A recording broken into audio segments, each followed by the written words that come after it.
Ciao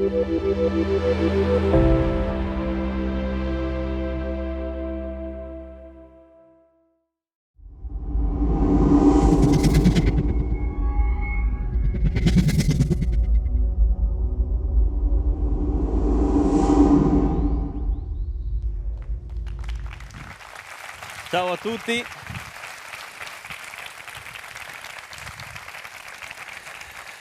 Voglio iniziare il mio intervento facendovi una domanda, così al brucio.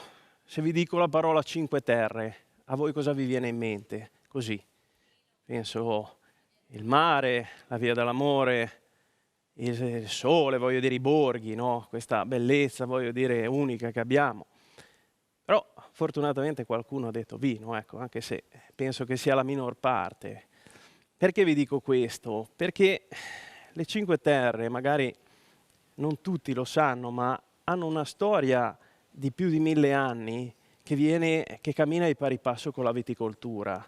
Cioè la popolazione di questi luoghi più di 1000 anni fa, per renderli fruibili, perché erano colline veramente scoscese che non brulle, non avrebbero dato nulla, hanno creato un sistema di mureti a secco dal mare fino ad arrivare in cima ai monti, facendo arrivare nei momenti di maggior espansione a 1200 ettari di vigna e altri 1200 ettari di colture diverse, olive e castagne, creando un equilibrio uomo-natura che era difficile da trovare in altre zone e soprattutto mettendo a frutto una terra che non sarebbe mai stata fruibile in altra maniera.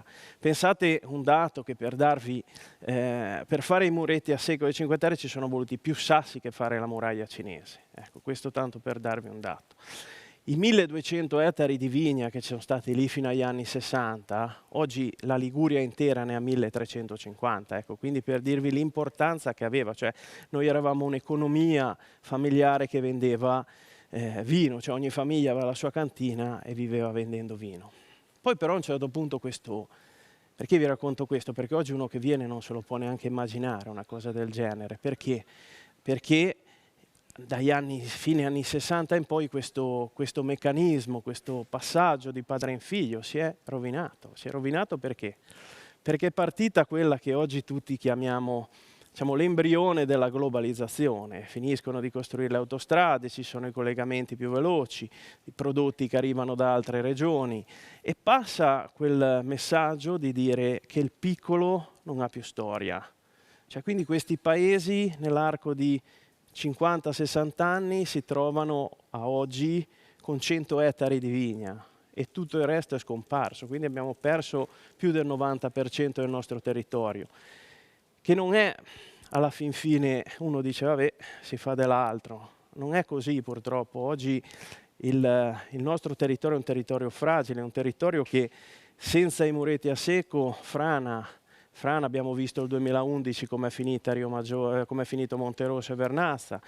È una perdita di biodiversità, perché comunque dopo 1000 anni di storia le Cinque Terre avevano un patrimonio genetico impressionante. È una perdita di microfauna ed è una perdita culturale. Pensiamo al dialetto, voglio dire, cioè il dialetto oggi non lo parla più nessuno. Ecco.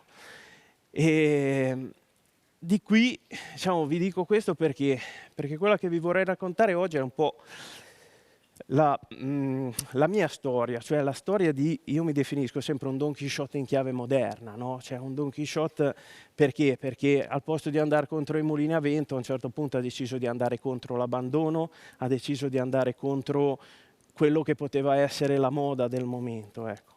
Io arrivo da Rio Maggiore, quindi paese delle Cinque Terre, ho passato anni con i contadini, i vecchi contadini delle Cinque Terre a ricostruire terrazze, a ricostruire sentieri dove poi sarebbero passati i turisti e da loro vedevo, cioè mi parlavano di una Rio Maggiore che non esisteva più, che facevi fatica anche solo a immaginare, tu che nonostante tutto ci vivevi.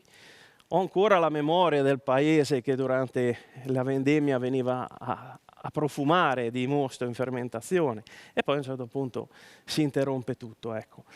Ed è lì che scatta la prima, diciamo così, idea di dire no, io non mi posso girare dall'altra parte, io devo salvare un pezzetto della mia terra, devo salvare qualcosa da lasciare poi a chi verrà dopo di me. E abbiamo iniziato quest'opera che, io ero giovanissimo, un'opera estrema, un'opera difficile, un'opera... Oggi va tanto, nelle nostre zone va tanto il tema eroico, no? Si dice eroica perché facciamo parte a tutti gli effetti della viticoltura eroica delle varie parti del mondo. E sono state un po' due fondamentalmente le cose scatenanti che mi hanno poi fatto partire. Una volta ero giovane, a 16 anni, cado giù da un muretto a secco, mi spacco una gamba. Dopo un mese, una volta che ero di nuovo in piedi, guardo questo muro e dico no, o me o te. E comincio a tirare su questo muro così come avevo visto fare da questi anziani durante le domeniche in cui lavoravamo insieme. Uno di questi mi nota e mi dice cosa stai facendo? Dico guarda faccio un muro, ma chi ti ha insegnato? Dico nessuno, guarda vi ho visto voi e vi sto copiando. Lui viene su, controlla, dice guarda fai i muri più belli te di uno di 70 anni, mi ha detto veramente ce l'hai nel sangue. Passa qualche mese con questi gruppi di anziani, ogni tanto si faceva insomma, non solo lavorare, bisognava farsi anche una mangiatina ogni tanto, e eravamo in presenza di alcuni giornalisti i quali praticamente li punzecchiavano, cioè continuavano a dire ma tanto finiti voi, le Cinque Terre sono finite, non c'è più futuro, ormai vediamo tutto in mano ai milanesi. Questi contadini si girano e dicono no, non è finita perché oggi abbiamo lui. E io quel giorno l'ho presa un po' come un passaggio di testimone, cioè probabilmente in quel momento avevano capito che ero pronto per iniziare. E da lì non mi sono più fermato, non mi sono fermato ancora oggi. Ho iniziato a prendere possesso di più terreno possibile in una delle valli più scoscese, ma anche più belle delle Cinque Terre. Abbiamo iniziato a recuperare, immaginate lo sforzo tutto a mano, cioè piccone, spalle, uno sforzo immane. Nel frattempo studiavo le varietà che avevamo perso negli anni, studiavo il modo, perché mi hanno insegnato che per dare dei trattamenti, per fare i lavori sulla vigna, puoi farti aiutare dagli insetti, no? Quando gli insetti ci sono. Quindi abbiamo fatto tutto un sistema per far ritornare gli insetti nel terreno, per cercare di ricreare quel bilanciamento che si era perso 50 anni prima. Oggi la nostra non è un'azienda, è un purpurì di vigne, di agrumi, di erbe aromatiche, di officinali. Confiniamo col mare, abbiamo sempre messo davanti a tutto il fatto di voler recuperare non solo un territorio, non solo una biodiversità, ma anche le tradizioni. E quindi noi ogni anno iniziamo la vendemmia andando via barca, cioè portiamo l'uva con le barche come si faceva una volta, usando ancora le ceste antiche. Ecco, queste sono state le nostre partenze, ma tutto questo io l'ho fatto in un momento in cui comunque lavoravo da un'altra parte e la mia uva fondamentalmente la vendevo, non facevo ancora vino, non facevo niente. Se non che nel 2004 ero appeso ad una corda che stavo facendo un muro nel vuoto, si affaccia un signore un po' anzianotto, comincia a urlare, dice tu sei matto, ma cosa stai facendo? Rischi la vita per cosa? Per 2 metri di terra. E io, che tra l'altro ero lì tra dire, ma chi è sto qua, no? Fondamentalmente, che cosa ci parlo a fare? E continuava a rispondere, dicevo no, vedi, io devo bloccare qui per evitare che danni peggiori in futuro, ecco. Quindi lui dice vieni che dobbiamo parlare, devo farti una proposta. E lui era un grande produttore di Barolo, dice guarda io vedo nelle Cinque Terre i problemi delle langhe di 40 anni fa, mi ha detto, oggi voglio mettere la mia esperienza qua nelle Cinque Terre, dice tu devi fare vino. E figurati io, l'unica cosa che non ho mai pensato di fare, perché dei liguri si è sempre detto grandi lavoratori, grandi vinificatori, cioè, quindi insomma non avevano neanche tutti i torti purtroppo. E quindi iniziamo quest'opera, inizio con curiosità ad approcciarmi in una cantina. Il primo anno arriviamo a fare questa enorme produzione di 435 bottiglie di vino e 25 litri di Chaquetrà. Cioè, pensate 25 litri di Chaquetrà cosa sono? Non arriviamo neanche a 50 bottiglie. Sgranata a mano in sala di casa mia, dove c'ero io, mia madre e mia nonna, cioè 3 generazioni dove la parte ignorante era la mia, cioè quando c'era l'acino che non sapevo, dicevo mamma guarda un posto qui, e se mia mamma non sapeva dava a mia nonna che era l'enciclopedia della famiglia, no? Però quello è servito da miccia, cioè da lì è partito una voglia di riportare i vini della nostra zona dove meritavano di stare. Noi avevamo, penso che la parola Chaquetrà vi dica qualcosa, voglio dire, e lo Chaquetrà, voglio dire, decantato dai tempi di Plinio, è sparito dalla scena della viticoltura italiana. Io dico no, non possiamo arrivare a questo punto, non si può. E quindi ho abbassato la testa, ho continuato ad allargare la proprietà, abbiamo continuato a trovare vite abbandonate. Nel frattempo sono diventato apicoltore, abbiamo le api in mezzo al vigneto e finalmente nel 2016 riesco ad abbandonare totalmente il lavoro, il classico posto fisso, per dedicarmi 100% all'agricoltura. E questo per me è stata una grande vittoria, perché nessuno alle Cinque Terre vive facendo vino. Ancora oggi siamo in 2, quindi voglio dire, su 31 cantine non è male. Però a un certo punto ti rendi conto che da solo puoi fare ben poco. Io sono riuscito a recuperare tutti insieme 32.000 metri di terra, la mia azienda è di 5,5 ettari, con altri posti che ho preso già in produzione. Più di lì non posso andare, cioè io sono una persona, ho un ragazzo che mi aiuta, ma poi più di tanto non possiamo fare.